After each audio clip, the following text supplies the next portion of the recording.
When we talk about places with dark histories, few sites carry as much weight as the Auschwitz concentration camp memorial in Poland. Even just looking at photographs of its long, barbed wire fences and its silent barracks is enough to send chills down your spine. Millions of people visit this solemn location each year to pay their respects to victims of one of the worst atrocities in modern history, the Holocaust. Yet, amid this journey of tribute and reflection, whispers have spread over the years concerning odd and sometimes terrifying paranormal incidents behind the camp's brick walls. While these stories pale in comparison to the real suffering endured within Auschwitz, they offer eerie accounts that continue to circulate among staff, visitors, and certain paranormal enthusiasts. Tonight, let's take a deep dive into some of these unsettling tales. Anyone who has stepped through the infamous gates, adorned with the chilling slogan Arbeit macht frei, knows that an immediate sense of dread can settle around you like a fog. Countless travelers have reported feeling an oppressive heaviness pressing down on them. Emotions fluctuate wildly, tears come unbidden, an inexplicable weight settles in the chest, and a sense of looming sorrow seems to hang in the very air. According to numerous visitors, it's as if the remnants of anguish have fused into the walls themselves, forever altering the atmosphere. Whether this is a tangible supernatural occurrence or simply the site's overwhelmingly tragic history manifesting in our minds, that's for each individual to decide. Still, the collective experiences often share one central theme: it's almost impossible to stand in Auschwitz without feeling something. One of the most frequently mentioned phenomena in the camp is the presence of intense cold spots. Now, Poland's climate can be brisk, especially during winter, but reports of sudden temperature drops have been documented even on summer days, inside buildings where there is no ventilation or draft.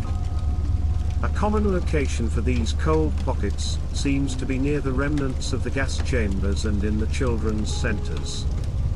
People often describe stepping into one spot of the room and feeling a localized chill that runs bone deep, even while the rest of the space remains at a normal temperature. There is no shortage of speculation: are these simply parts of the building that are cooler due to design, or could these drops in temperature indicate what some might call a spirit manifestation? Those who have felt it firsthand often become convinced it's more than just an architectural quirk. Accompanying these temperature anomalies is a pervasive sense that you're never quite alone, even when you are. Perhaps the most unnerving stories revolve around the invisible physical sensations known as ghostly touches.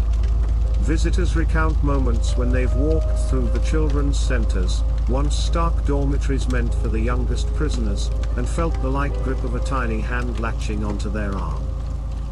These stories don't detail violent confrontations. Rather, the grip is usually described as a weak tug, like a lost child seeking help. But it's still enough to send a shock of fear through anyone unaccustomed to such experiences. Staff members, too, have shared moments where, while locking up for the night, they suddenly felt a faint pressure around their waist or a slight push between their shoulder blades, as though someone was desperately trying to catch their attention. Emotional responses are another layer to these unsettling accounts. Crying fits and overwhelming sorrow striking visitors are not exactly paranormal by default. After all, the location's brutal history is incontrovertibly grim. But many who have traveled there claim their emotional breakdown was unexpectedly powerful, completely out of proportion to their usual reactions. Some say they could not stop crying for hours, or that a dark gloom followed them long after leaving the camp. Psychologists often attribute these emotional surges to the monumental psychological impact of imagining such suffering. An environment loaded with historical trauma can absolutely stir deep responses. Yet, for those who believe in the paranormal, it's not hard to interpret these reactions as empathetic echoes left behind by the tortured souls who perished there. While silent tears and oppressive chills are disturbing enough, many visitors claim they hear sounds that they cannot readily explain. Audio phenomena at Auschwitz include the distant barking of dogs, reminiscent of the guard dogs once patrolling the perimeter, and the occasional scream, echoing faintly through corridors where no one else is present. Guards scheduled for nighttime security shifts have reported hearing footsteps or muffled weeping inside barracks locked for the evening, a phenomenon that no amount of searching could account for. Occasionally, the normal quiet of the grounds is broken by noises reminiscent of gates slamming, or metallic clanking, as though the machinery of the camp has momentarily come to life again. While it's easy to pass off some of these experiences as the wind against metal fixtures or the old buildings settling, the consistency of the stories, from tourists, guides, and even passers-by, fuels the speculation that something more mysterious might be at play. Then there are the sightings, moving shadows that flit across corridors or stand motionless at the ends of hallways, only to vanish when approached. Some claim to have caught glimpses of apparitions in the corner of their eye, perhaps the silhouette of a skeletal figure wearing a striped uniform, or the faint, translucent glow of a face twisted in sorrow. Photographers, too, have shared images containing strange light anomalies or orbs that they insist cannot be chalked up to camera error or dust particles. The debate rages on: are these just normal photographic artifacts, illusions created by erratic reflections, or something else entirely? For each skeptically minded individual offering a rational explanation, there's another who firmly believes they've witnessed a spirit separated from its final rest. Of course, it's important to distinguish possible supernatural elements from psychological ones. The mind is incredibly powerful, and the emotional weight of walking through a place as somber as Auschwitz can amplify our sensitivity to every shift in temperature or random noise in the distance.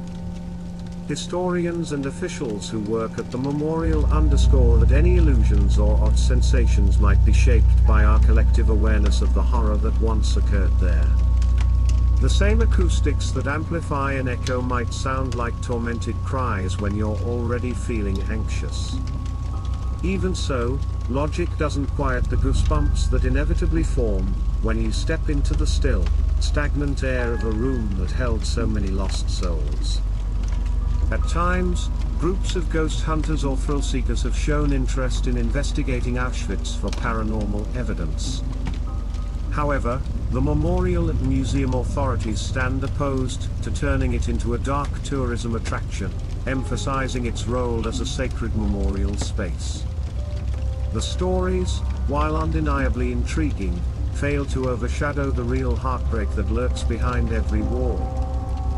Survivor testimonies underscore these realities in ways that ghost stories never could.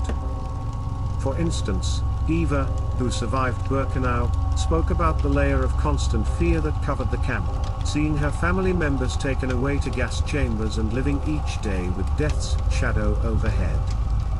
Another survivor, Jacob Blanketney, described agonizing conditions marked by bitter cold, malnutrition, and ceaseless dread.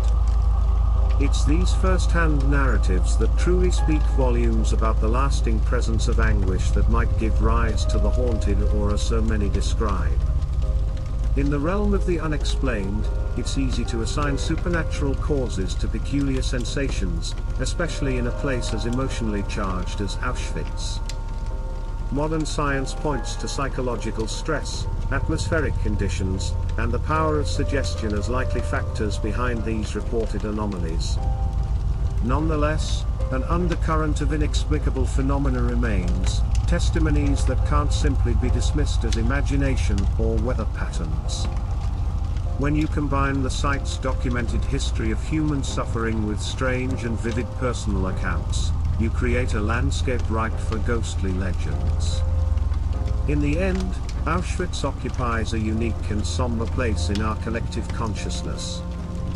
Whether or not one believes in spirits, the emotional impact of standing in the camp's quiet, desolate spaces is undeniable.